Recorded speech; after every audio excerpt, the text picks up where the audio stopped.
getting these home one day of mine.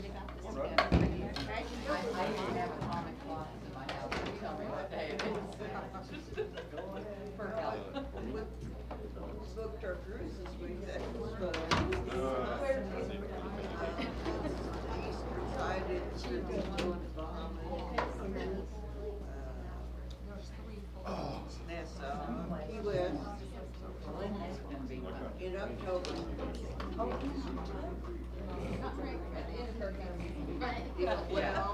Hopefully. hopefully. Yeah, we have to book it because of break. All of you are going? Well, good morning, everybody. Good morning. I'm excited for this. So I've sat through a couple presentations with CASA, and they do wonderful work. And so we have Whitney here, who you're also in Canadian County leadership class with me. I don't know if you all know that, but it's a leadership class. We go all over Canadian County. We'll be in Mustang. We will be in We don't have to Mustang. travel anywhere this week. Court-appointed special advocates. These are people that the court appoints, especially for children in the foster care system and things like that. And so she's going to tell about what they do and how we might be able to help some of the children in our county if you are so inclined to do that. So I'm going to turn it over to Whitney. And Great. yeah. Thank you so much. All right, good morning, everybody. Thank you so much for having me. I have to thank Pastor Ross for letting me come. It's great to have a captive audience because you guys can't go anywhere, so yay! So like he said, my name is Whitney Bruton, and I'm an advocate supervisor with Canadian County CASA. Show of hands, who in here has ever heard of CASA? Okay, wonderful, so exciting. So for those of you that haven't, like we said, CASA stands for Court Appointed Special Advocates. What we do is we're a nonprofit dedicated to recruiting and training community volunteers, just like everyone in this room, to become advocates for kids in the foster care system. Specifically with the kids in Canadian County, in our community. So on any given day, just in our community, there are over 400 kids in foster care. So that is 400 kids that have been removed from their biological home due to abuse or neglect. When children are put into foster care, there is just a lot of uncertainty for them. They face a lot of uncertainty. They face a lot of upheaval. They don't always know where they're going to be. They are often placed with strangers. They are often have to move schools. They have to leave their communities, leave their families, leave the things that they know, and that just brings so much uncertainty. So our mission is to train volunteers to become that one stable, consistent, loving adult in their life. So I like to do a little exercise with people, so if you'll just bear with me, I want you to just close your eyes for a second, and I want you to picture your favorite person. And I want you to picture your favorite home-cooked meal. And think about your favorite family tradition. And then imagine losing that instantly. That is what the children in our community face every day when they have to be removed from their homes because of abuse or neglect. They lose all of that connection right away. So what we try to do is help bring that connection back. So I'm out here talking about what we do because obviously we are a volunteer-based organization. We could not serve the kids in our community without the people willing to volunteer to do that job. Currently we have 45 active volunteers in Canadian County. So we're about to serve, in 2024 we served 120 children. So 120 kids were provided with a CASA volunteer with a safe, stable, loving adult and with just a little bit of hope.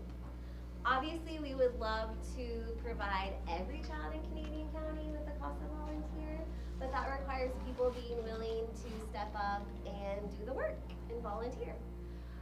We are also a nonprofit, so we are run completely grant funded and donation funded. So even if you may not be able to volunteer, or you're not in a place in your life where you can make that happen, you can also support us financially through donations. We are a proud partner agency with United Way, so if anybody here donates to United Way, those United Way funds come and support our organization as well in this community. So that's another way that you can give back. Or just spread the word about what we do. Many of you may be sitting here, some of you may have been foster parents, some of you may have adopted children, some of you may know people that are foster parents or are thinking about becoming foster parents. And you could go and tell them like, hey, there's this great organization I just learned about today that you can volunteer for to help those kids. Foster parenting is a 24-hour job, but being a CASA volunteer is like a great way to learn about that system and still make an impact on these kids' lives. So, if you know somebody or you yourself may be that person that's thinking this is something I could do, then I would encourage you to, I have a sign-up sheet over there. Leave me your name, your phone number, your email address. I can reach out to you and tell you more about what we do and how you can get involved. So I will say, a lot of people ask, how much time does it take to be a CASA volunteer? Because it sounds like a lot, right? You're not just showing up at a food bank, putting in an hour or two worth of work. It is an investment. You are making a commitment to a child's life. You are making an investment in a child's life, and that does take time, but it is way more flexible than people think. I tell my volunteers you can expect to spend anywhere from 8 to 10 hours per month working on things associated with CASA, and that can look like all kinds of different things. So we have a minimum requirement that you do meet with the children on your caseload at least one time a month in person. That's a minimum requirement. If you are a CASA volunteer, you can see your CASA kiddo as much as you want, as much as time allows, but minimum, you're visiting with them one time a month, making those connections, building that trust, building that relationship, letting those children know that you are there. The other thing that our volunteers do that is so valuable is they're information gatherers. So I'm sure you guys are all aware of the Department of Human Services, DHS, the organization that is in charge of child welfare. They are overworked, underpaid, not fully staffed, so lots of things can fall between the cracks for these kids. Having a CASA volunteer is having another set of eyes and ears on the case to make sure that these kids are getting what they need, and that is our job, is to make sure that these children who have faced innumerable challenges are getting at least what they need to try to be whole again. And that is what our volunteers are able to do. So as a CASA volunteer, you have a court order. Our volunteers are sworn in by District Court Judge Bob Huey. They have a court order that gives them access to speak to anyone and everyone that is a party to that child's life. So our volunteers talk to teachers, they can talk to doctors, they can talk to family members, biological parents, grandparents, foster parents. They're gathering as much information as they can about where that child came from and what that child needs to move forward. And then the third piece, the advocacy piece, the really big piece that's the part of our title, is our volunteers provide the judge with a written report every time the case is heard in court.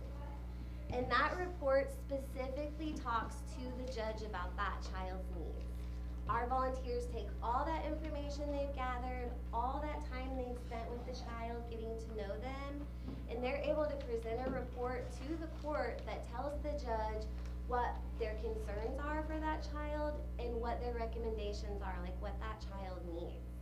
We're very fortunate in Canadian County that our district court judge values CASA's input.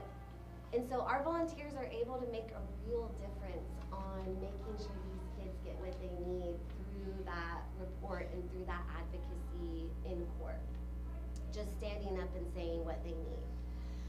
A lot of people don't realize when a child is removed from their home, the parents, the biological parents or the guardians, they are given a plan. They're given a plan to try to correct the conditions that brought the child into DHS custody.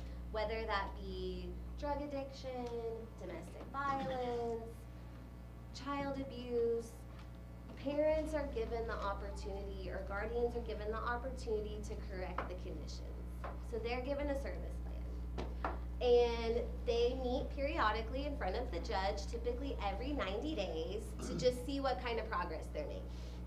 So everybody in court talks about the parents. What are the parents doing? What services are they doing? How are they progressing? But oftentimes nobody even mentions the children. And they're the real victims.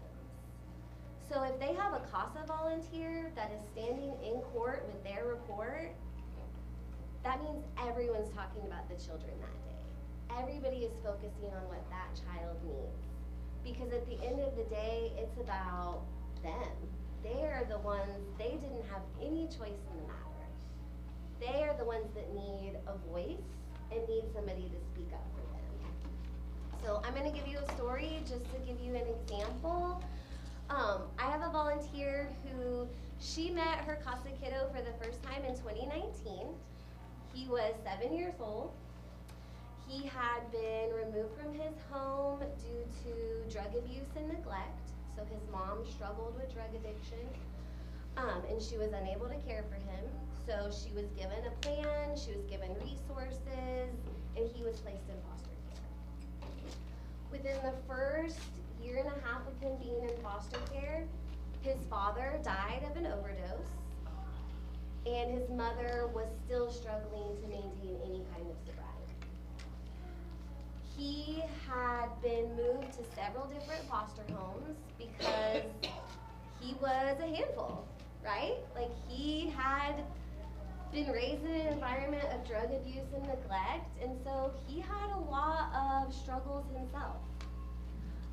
And he wasn't able to maintain foster placement for very long because of that. About 2 years in, so he has a CASA volunteer, she's been with him from the get-go. She has visited him every month in every single foster home he's been in.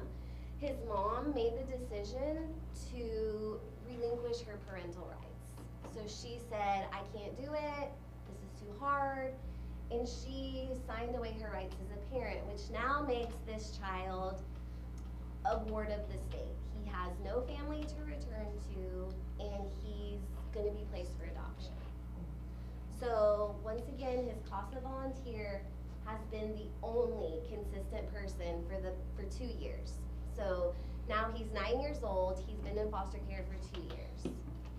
His CASA volunteer has been the one person to show up for him for that 2 years. He's had multiple caseworkers, multiple foster homes, he's been in multiple schools, but he knew that Miss Kim was gonna be there no matter what. Fast forward 5 years later, he's still in foster care. He has been in 16 foster homes across the entire state. He's been in rural Oklahoma, he's been in the city, and he's landed in Stillwater. Throughout that entire 5 years, his CASA volunteers saw him every single month. Anytime he called, she picked up the phone. They would FaceTime, he would FaceTime her, she would be on vacation and she would pick up the phone and FaceTime him on vacation. And he knew that that was the one person he could depend on. Throughout that 5 years, his volunteer made sure that he got braces. He was really struggling in school. His volunteer advocated and made sure that he got the help he needed in school. She made sure he had a plan. She reached out to every single teacher at every single new school he was at to give them a heads up about this special little boy that was coming into their classroom. So it's 2024, and he's in Stillwater living in a group home. She goes and sees him every month in the group home. Miss Kim's always there. he has a teacher that decides she wants to foster him. So he gets to go into another foster home, which is always exciting, but always still a little bit scary because he's now been in 16 foster homes and we know he struggles. But his teacher and her husband take him in, and they form an instant connection. And they decide after about 6 months that they want to pursue adoption.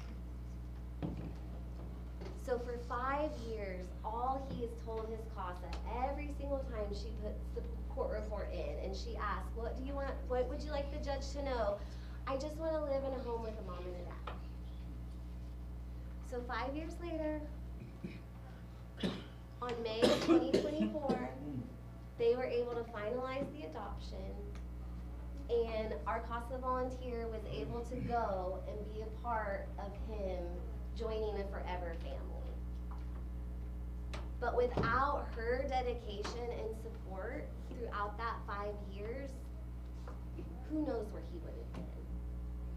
Because she was the one person that made sure he was taken care of no matter what. And now he's in a loving adoptive home. I just saw her the other day. I was like, hey, do you ever hear from Christian? And she's like, they call me all the time, sent me Christmas cards, sent me pictures. And the impact that she was able to make on this child's life is invaluable. I mean, it is hard to even put into words.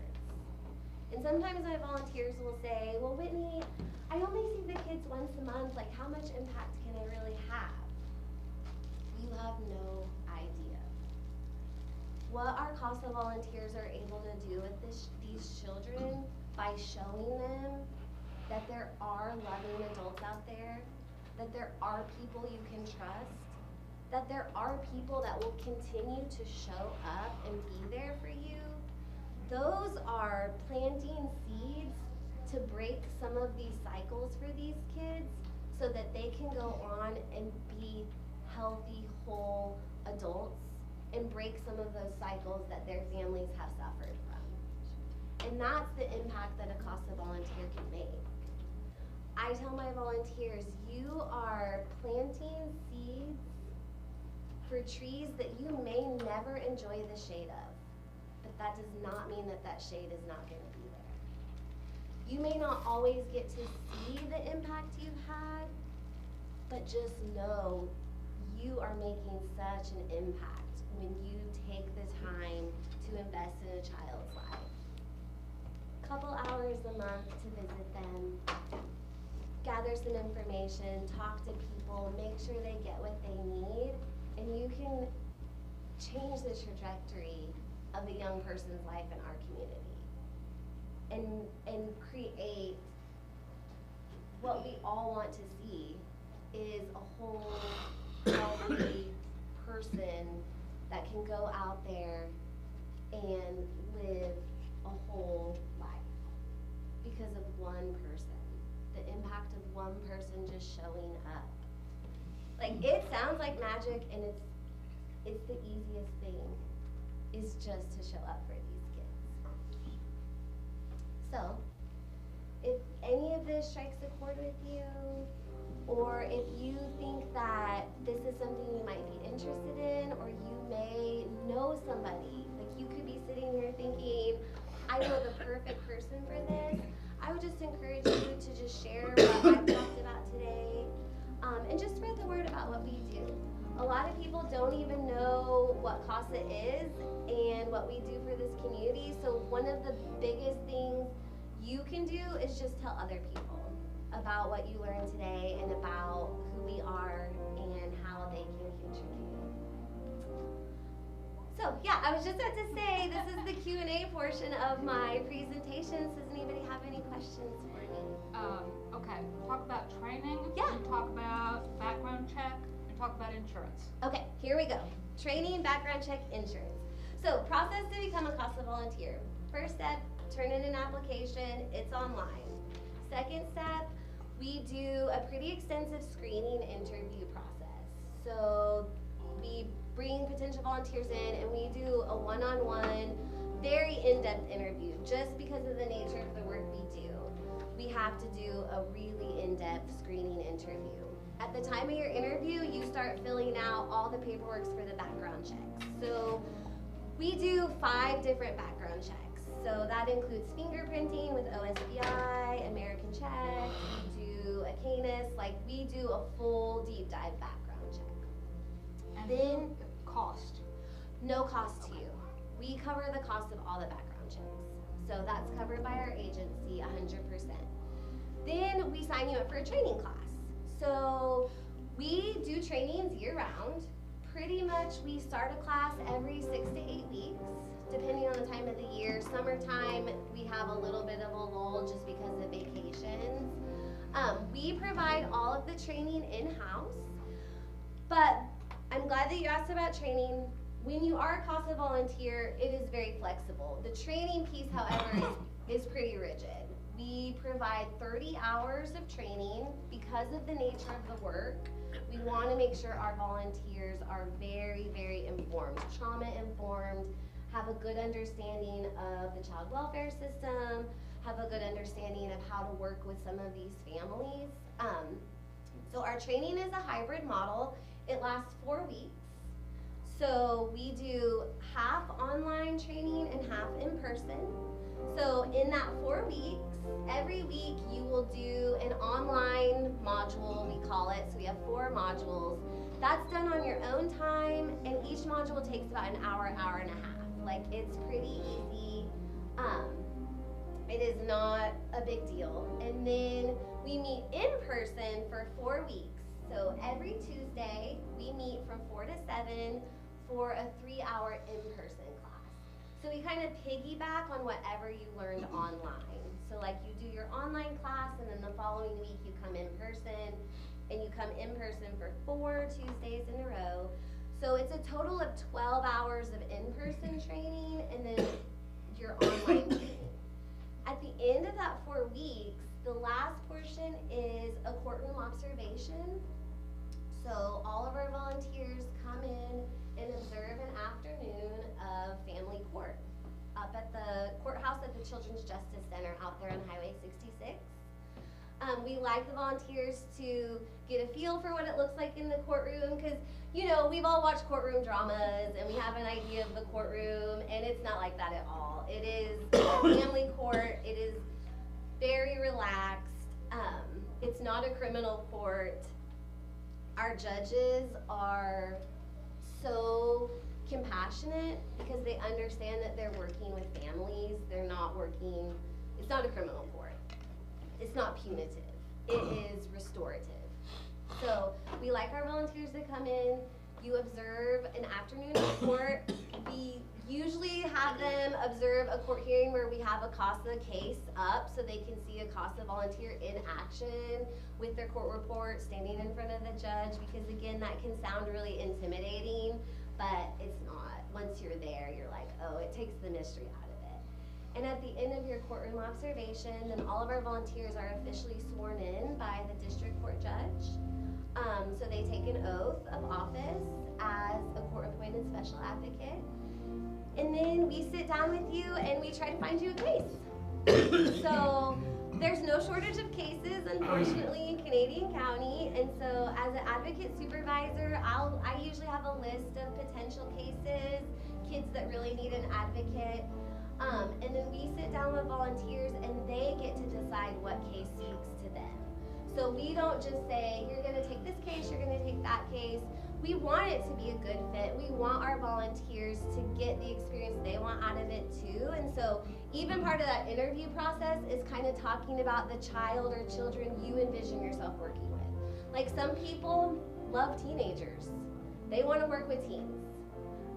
That's a very few amount of people that want to work with teens. But if you are one of those special people that want to work with teens, then I'm going to make sure and get you on a case with a teenager. I have some volunteers who, they just like certain age groups. They like the younger kids. So we serve children birth through 18. So I have volunteers that are advocates for newborn babies who have zero voice at all. And that is their preferred age range. And then I have some volunteers that they're like, give me whatever you got.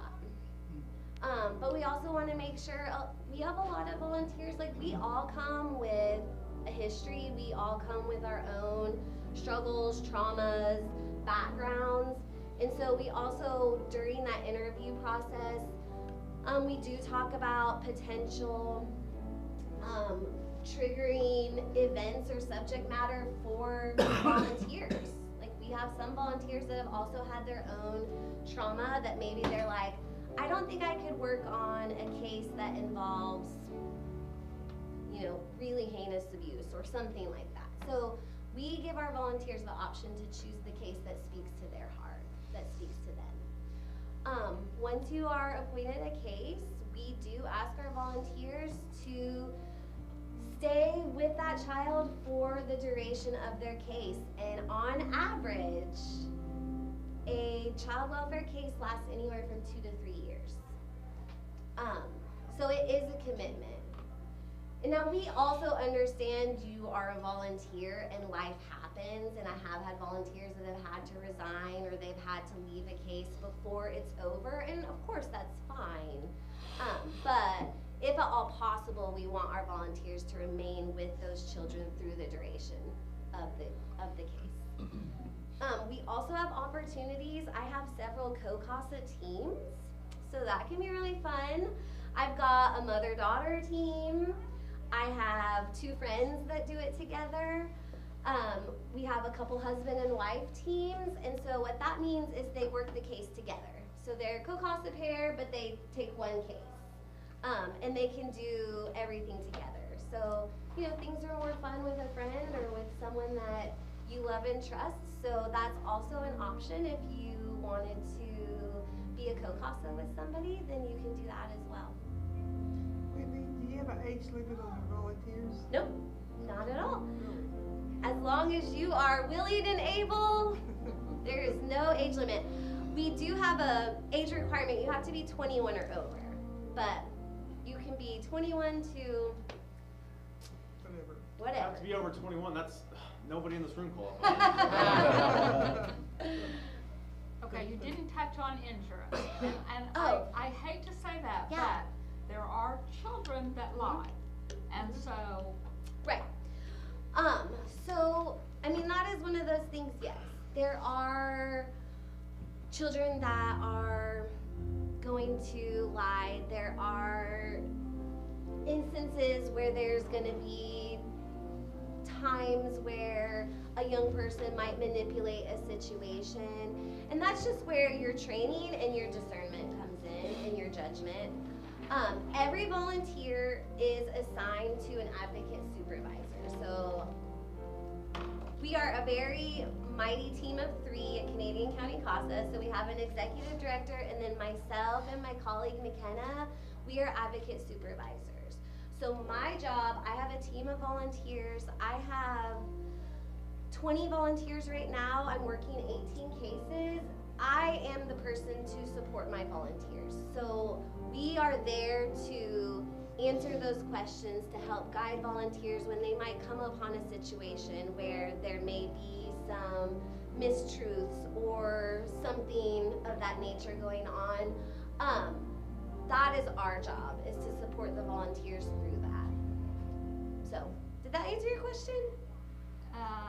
well, not exactly. Okay. Okay, let's say that one of the children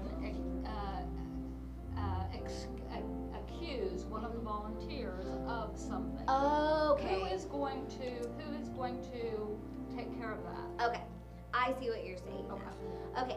Well, one of the things too is we always tell our volunteers, like, depending on the nature of the case, we will kind of have an idea to not put yourself in a situation where you would be one-on-one with the child if there is thought that that might happen. We don't assign a male volunteer with like a small female child or a teenage girl. Like, we discern that type before we even get into the case, just to kind of make sure that those things wouldn't happen. If that were to happen, there would be an investigation like any other kind of investigation, but our agency would support that volunteer through that whole process.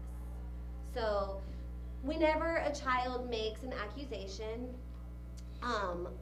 the Department of Human Services brings in CPS, which is Child Protective Services, and they open up an investigation. And they're very good at their job, and so when it is a false accusation, it will come out that it's a false accusation. But if I can be honest, that has, in my tenure with CASA, that has never happened, yeah. My parents were foster parents, Yeah, and it did happen. to them as foster Well, parents, no, or, but there's somebody they knew, and it was horrible. yeah, So, yeah,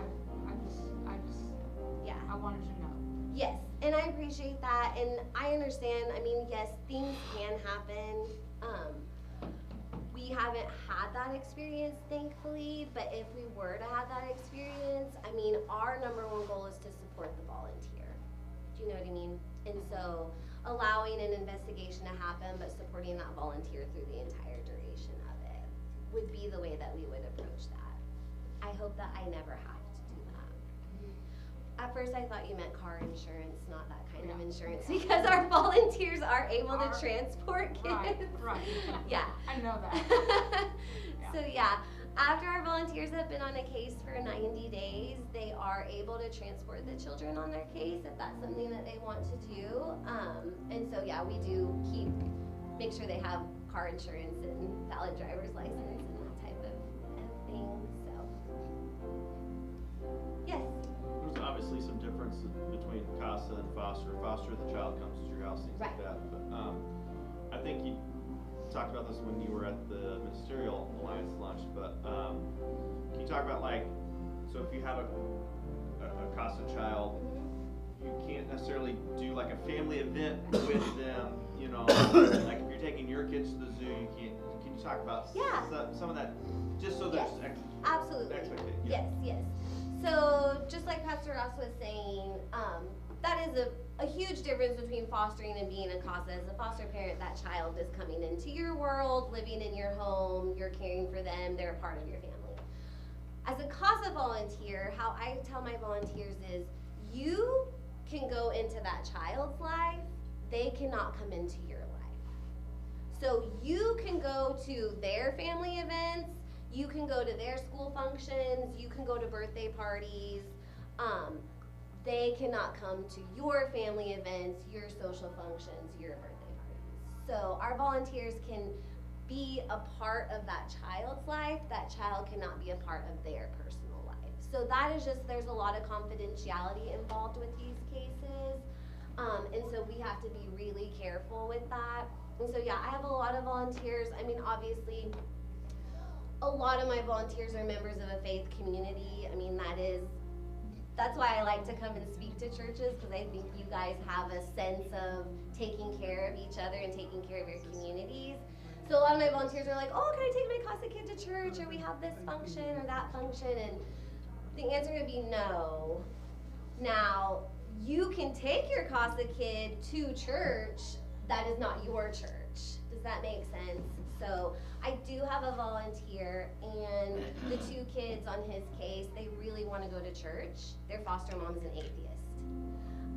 So we recommended it in our court report. My volunteer went to the judge and said, hey, these kids have told me they want to go to church. They've asked their foster mom to take them. She's a non-believer. She won't take them. And the judge ordered that these kids, if they have a desire to be a part of a faith community, it is ordered, and my CASA is allowed to take them to a church, just not his church. Does that make sense? So, to help them be connected. Why would they not let you take them to your church? Because the confidentiality, because you can't take him into your world. So, he can find another church that's not his church so that they can have that experience. Yes, sir. Talking about confidentiality and privacy in terms of medical Yes. with the HIPAA regulations. how much is the volunteer entitled to know about the child's medical history, and like if there's something that comes up, say an event and the child gets hurt, how much of they,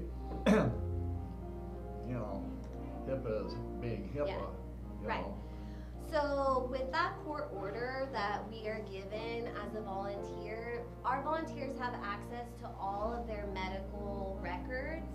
They can speak to doctors, they can pull medical records, they can know medical history, medications, all of those things.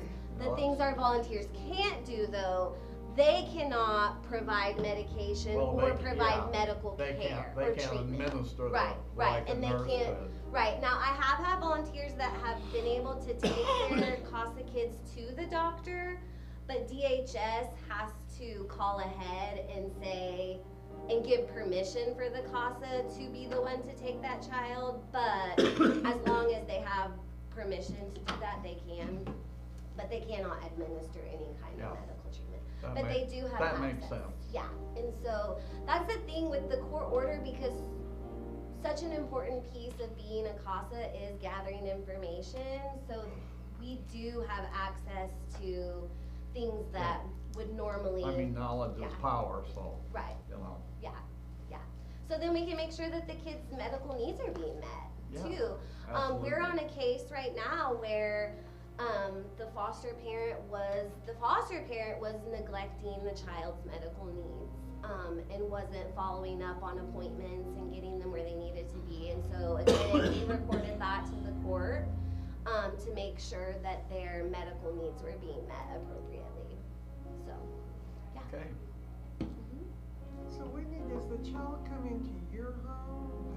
Never. Never. So when you meet this child, you're in an environment where, Typically at the foster home. So most of the kids we serve are in foster homes. A lot of them are in what they call kinship homes, kinship placements. So that would be a family member. A lot of times kids are with grandparents, aunts, uncles. Sometimes they're just with a family friend or a friend of a friend, and that's all considered like a kinship foster home. The other one would be like a traditional foster home where they're just placed with people that they don't have a previous relationship with. But no, our volunteers go into the foster home to visit the kids. Yeah. so would you like need special permission to take a kid to a movie or something? Nope. No biggie there? No biggie there. Once you've cleared that 90 days and you can transport the kids, yeah, you can take them to the movies, you can take them to the park, you could go get ice cream. Just for that first 90 days during that kind of probationary period before you can transport, you're visiting them in the foster home typically. Sure. Do the trainees, do they like actually, once they get to a point where they've been deemed as an advocate, and they're given their case or whatever, or as they're being, you know, are they advised on the dynamics of the home, the situation where the child is, what kind of environment are we talking about, that kind of thing? Yes, sir. So our volunteers are given a complete case file before they even meet the child. So one of the things that I do as a supervisor is I compile an entire case file. It's got family history, case history, it's got any information we have up to date for that kid. So we will know the situation they were in when they were removed. We get reports to the district attorney that will have interviews, and we make sure our volunteers have, like, sometimes I give a case file that's this thick and it's like you have some reading to do before you meet the kiddo, but we want to make sure that our volunteers are very well aware of the situation the kids came from and the situation that they're currently in. Yeah, because there would be nothing worse than walking into a situation like that completely unprepared. Oh, no. Huh. No. Our number one goal is for our volunteers to be as prepared as possible before they enter that situation. Yes. Whitney, can you speak to, you mentioned typical time investments, 8 to 10 hours a month, minimum of one meeting with the child. can you speak to kind of the workflow of that? Like how much of that's like, Sure. is a volunteer on the phone or can do stuff via email? How much notice do they get before a court date? Okay. Things like that. Great, I love that you asked all of that. So court date notice is 60 to 90 days. So we always know 60 to 90 days before because typically hearings are every 60 to 90 days and we'll get the next court hearing at the end of that. So we always have good advance notice for court hearings. Aside from the face-to-face meeting with the child, which is the most important meeting you're ever gonna have every month, the rest of it is, yes, phone calls, emails, text messages. We are not, like, our volunteers are not required to meet biological parents face-to-face, or caseworkers. A lot of that information gathering is done, phone calls and emails. And so that's kind of, when I say 8 to 10 hours, that's sort of the other part of your job is just done when you can get to it. You know what I mean? And there's no like hard and fast rule about how volunteers communicate with people or reach out to people. The only hard and fast is the in-person visit with the kids. Outside of that, it's like we want you to have talked to the caseworker at least one time a month, and that can be an email, a phone call, a text message even. We want volunteers to touch base with biological parents at least one time a month if the biological parents are working a plan and are still a part of the child's life. And then when it comes to like teachers and other service providers, therapists, coaches, things like that, that we usually say once a quarter that you need to touch base with those people. So, Okay, that leads me to another question. I'm Okay, very detail oriented. Sure, yeah, no, So great, I as a love it. volunteer, Yeah. so what kind of documentation are you required to keep to add to the Okay. case file? Right. In what format? Okay, we are document queens, kings and queens. So we do, like, documentation is number one. So we have a database system that we use, and all of our volunteers have a login to the database, and so we train them how to use it. And so when you have a case, your case is uploaded to an online database, and our volunteers are required to log every single contact that they have. That's every phone call, every text, every email, every in-person visit, a quick little log. It doesn't have to be a super detailed log, but like I said, the database, it's very detail oriented. So like you have to click the dates, who you talked to, what was the nature of the call, like what was the nature of the conversation, was it in person, was it text, was it phone? We have drop down menus for all of that, and then the duration, and then there's like a little box where our volunteers can type in detailed notes. And that's really up to the individual volunteer. Like I have one volunteer, I love her, she writes me a novella every single time, and it's great because I always know I know what's going on with her case because she's so detailed. But that's not a requirement. I have another volunteer, bless his heart, I did have to tell him, I need a little bit more information. Because he would just say, met with the kids, and it's like, I need a little bit more than that, but you know. So there's a balance there. You don't have to write a novel, but you do have to give me a little bit of information there. But what's great about that, because we are so diligent about documenting,